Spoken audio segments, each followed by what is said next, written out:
Welcome to NSS, and this is the Reynolds Report. I'm Dave Reynolds. Filming is expected to start in Vancouver next month for a holiday movie featuring online sensation Grumpy Cat. The possum feline is starring in Grumpy Cat's Worst Christmas Ever, which will be shown on Lifetime TV. Now, according to reports, filming in Vancouver is expected to last almost a month. In the movie, Grumpy Cat is a lonely cat living in a small pet shop. She's always passed over by owners and develops a sour outlook on life until a 12-year-old girl falls in love with her and adopts her.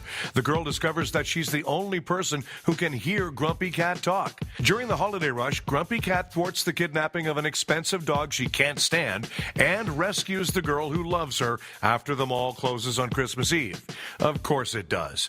Grumpy Cat's real name is Tartar Sauce, and she lives in Arizona. She's an internet celebrity with more than 6.2 million likes on Facebook and has been named Most Influential Cat by MSNBC and Most Important Cat by Mashable and BuzzFeed.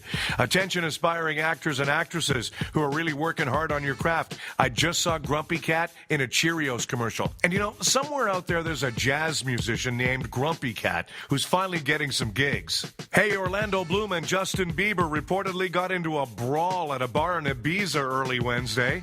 Two eyewitnesses told TMZ that the two were at Cipriani restaurant when Bloom took a swing at Bieber. The site also obtained a video shot by an eyewitness that was reportedly taken directly during the fight, but the footage is too grainy to verify. In the video, it seems Bieber is seen yelling at Bloom before his entourage comes between them.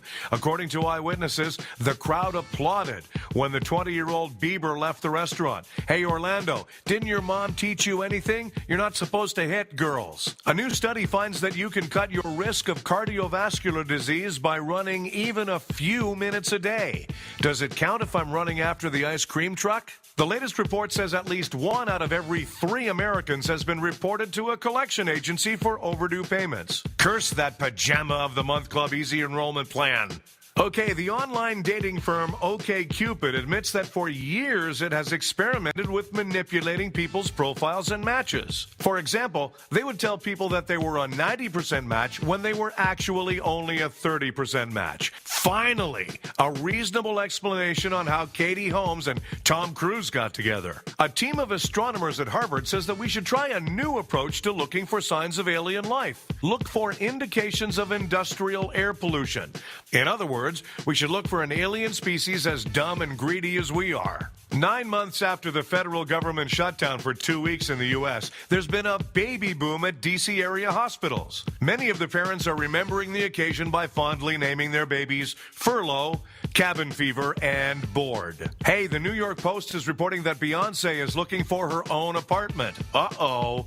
She needs room for the baby, I guess, and a building with an elevator large enough for her sister to do full flying scissor kicks in. Florida officials are warning that the beaches there are registering high levels of flesh-eating bacteria. Ew!